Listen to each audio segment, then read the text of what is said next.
Welcome back to Katana TCG. In this week's early deck preview, we're taking a look at Aerodactyl VSTAR.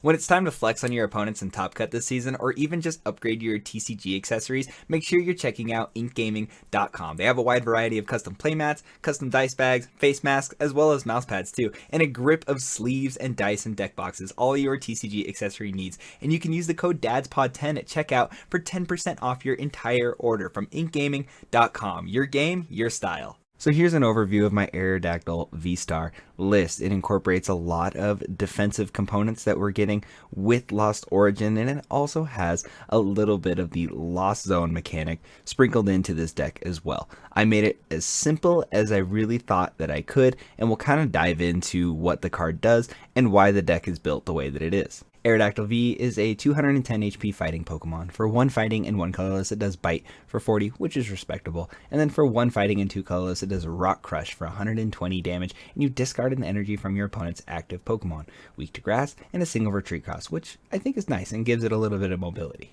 Aerodactyl VSTAR is a 260 HP V-Star Pokemon. For 1 fighting and 2 colorless, it does Lost Dive for 240 whopping damage, which is pretty good. And then you put the top 3 cards of your deck into the Lost Zone, so you do need to play a higher count of the things you want to use in the deck, because there is nothing to allow us to interact with those cards in the Lost Zone other than us counting how many cards are actually in there to pull off other things that are in this deck. But its V-Star power is actually really cool, and it's something we haven't seen in the game yet. For 1 colorless, it does Ancient Star. As long as this Pokemon is in play, it gains an ability with the effect your opponent's Pokemon V in play, excluding any Aerodactyl V-Star, have no abilities. This shuts off all V abilities and V-Stars as well. This is huge. It shuts down Skyscraper on Duraludon, it shuts down your opponent's ability to Trinity Nova, and it shuts off things like Genesec's Fusion Strike system.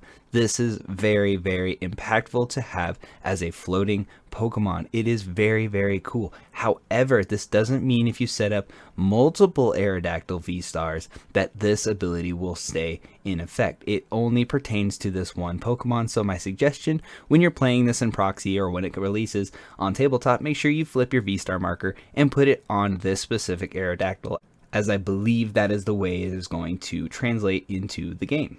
We're running 2 of the new Lost Supply Cramorants because running 1 would be nice, but if you discard it off of your first attack with our friend Aerodactyl V-Star, it'd be really, really hard for us to kind of justify having this tech card in the deck in the first place, so running 2 makes it a little bit better. If you discard both of them, it's not the end of the world, but I think having a free attacker, because you're already having 3 cards in the Lost Zone by just using 1 Aerodactyl V-Star attack, allows you to attack with this Pokemon for free once you have 4 cards in the Lost Zone, and polishing things off with 110 damage for a single price trade-off is pretty good. Our draw support is none other than the Bidoof and Bibarel line, and I know a lot of decks have kind of like been weary about playing this in Lineage with the Lost Zone engine, because you are getting to the meat of your deck very, very fast, and then you're discarding a lot of cards with the Aerodactyl attack as well. But it is necessary to draw into the supporters that you need, like Boss's Orders or Marnie, to really stabilize the direction the game is going.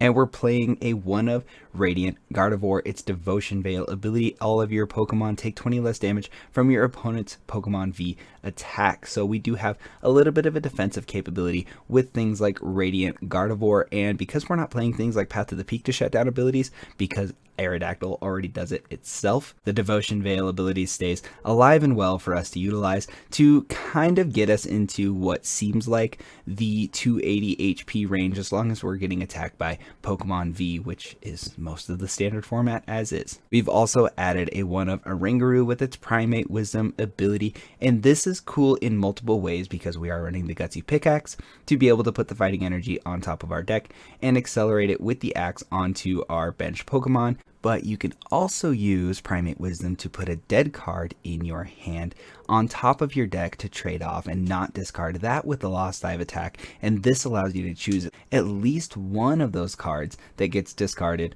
with the Lost Dive attack on Aerodactyl, which I think is very impactful and will help you with a mild amount of resource management. And not only are we stifling our opponent's abilities with Aerodactyl VSTAR, but we're also making it really awkward for them to try to choose the targets that they get to swing into by playing a Miltank 110 HP basic Pokemon with its ability Miracle Body. Prevent all damage done to this Pokemon by attacks from your opponent's Pokemon V. And that's going to be super duper helpful in the future because they're going to have to find a lot of ways to try to get a necessary attacker into the active and take KOs on this Miltank before we set up multiple Aerodactyl VSTARs, and I feel like that has a lot of potential. Our Pokemon search is for Quick Ball. We are playing 3 Ultra Ball, and we're playing 2 Evolution Incense and 1 Hisuian Heavy Ball. We do play a lot of one-of techs, if you will, in the form of Radiant Gardevoir, Oranguru, Miltank, and then maybe even just chasing out a Cramorant from the prizes, so it's nice to be able to kind of search those out in the event that we prize them. We're running a high count of Marnie in terms of 4. Every turn that the Ancient Star ability is still in play, we're putting our opponent at very large disadvantageous positions, so I think that this is going to provide a lot of manipulation and make it really difficult for our opponent to crawl back into the game. We're playing 3 Boss's Orders to be able to gust our opponent's Pokemon. We're playing 2 Raihan. Yes, we are playing a high count of 2 Raihan in this deck because if you discard 1 with the Lost Dive attack, you will not have the ability to rebuttal with things like Raihan that have the ability to take a basic energy from the discard pile, post knockout, accelerate it onto one of your Pokemon, and then go into your deck and find something along the lines of the Evolution or another double turbo energy to keep swinging with Aerodactyl VSTAR. And we're playing a 2 count of Grant. Again, a higher count of this card, but if you discard 1 into the Lost Zone, you don't get it back. So basically having this card around is the difference between dealing 270 damage and dealing 240 damage, as it increases our fighting Pokemon's attacks by 30, but it's a really cool recyclable card that works well with the Bibarel line because you can discard 2 cards from your hand, accept any Grant, and then pull this card from the discard pile and put it directly into your hand. This not only gives you the necessary supporter for the turn, but it allows you to draw more cards with Bibarel, and I really like that interaction.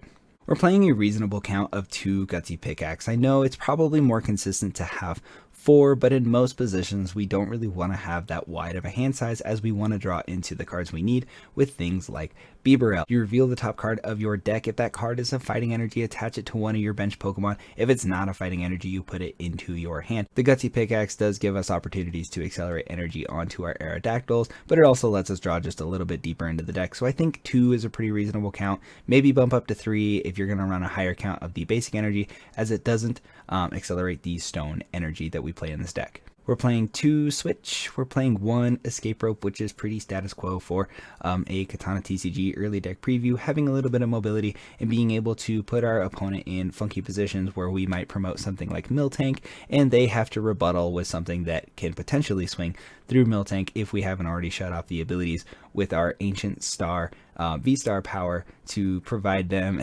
with little to no options to actually crawl back into the game. We are playing a 1 of Lost Sweeper. It's like a nice little field blower, but you kind of get to choose very fewer things, but you do get to put that 4th card into the Lost Zone when you play this card from your hand to trigger the Lost Supply ability from our Cramorant, which is nice. 2 Choice Belt to be able to bump up our damage output against V Pokemon by 30, whether it be Cramorant, Miltank, or things like Aerodactyl. It works across the field and makes for very impactful gameplay. We're playing 1 Air Balloon to attach to a Bibarel and pivot with it. That's really the only use for it, but I guess it could be useful to get things like Miltank out of the active without burning a double turbo energy attachment for the turn. We are playing 3 of the new Lake Acuity Stadium, which is pretty helpful in a deck like this and makes for some busted defensive plays. All Pokemon that have water or fighting energy attached to it, both yours and your opponent's, which unfortunately does help our good friend Palkia, which is very, very good in this format. They take 20 less damage from opponents' Pokemon's attacks. Between things like Radiant Gardevoir and Lake Acuity, we're able to take a 40 damage cushion, which does put us at a 300 mark if our opponent wanted to take 1-hit knockouts. But speaking of defensive buffs, we're also playing a high 4 count of the Stone energy that came out in Vivid Voltage, and when it's attached to a fighting Pokemon for each of the Stone energy attached, they take 20 less damage. So we are actually able to take upwards of about 100 less damage from our opponent's Pokemon's attacks, which is pretty substantial, especially in a deck like this that deals a whole bunch of damage output. And then if you're limiting the amount of damage that you're taking in, that Ancient Star ability is going to stay on the field quite a bit longer, and it's also going to make Aerodactyl a very big attacking problem, as it's dealing a pretty substantial output whilst also not taking a lot of damage itself. We're playing a high 4 count of double turbo energy. We have attackers in this deck that benefit from utilizing it other than Aerodactyl, but it also makes for some solid pivot. It also makes it so we can attack turn 2 with Aerodactyl, and unfortunately does limit our output to 220, but I still think that double turbo energy is necessary in this deck, especially in a high count, because that's the difference between attacking turn 2 and not attacking turn 2, if you know what I mean. We also run 3 basic fighting energy because we need that for the Raihan, if you will, but it's also nice to be able to accelerate this with the things like Gutsy Pickaxe. Overall, I think Aerodactyl has a tremendous amount of potential. I think there's a lot of different ways that you can play Aerodactyl that are probably a little bit more impactful than this particular list. However, this is a great introductory list on how you can play a very manipulative and frustrating Aerodactyl deck in the current standard format. Some takeaways from Aerodactyl that I really like is the floating V-Star power. As long as that particular Aerodactyl is in play, it shuts off all of your opponent's Pokemon V's abilities. I think that's super impactful in our format right now. It really is going to be a race to see who goes first, so who can get their V-Star power off first before they stifle all the opponent's abilities in play. I'd really like to see a lot more floating V-Star powers in the future, as long as it doesn't increase your damage output by 30 and allow you to take an extra prize card, if you will. If you enjoy my content, make sure you subscribe to my channel, like this video, and then comment below which Lost Origin deck you want me to do next week on another early deck preview. And be sure to check out the PokeDad podcast, where we talk about all things Pokemon all the time, and join our Patreon. It's a really fun community, and we have monthly tournaments where we give out a bunch of PTCGO prizing. I'm going to go ahead and head out. Deuces.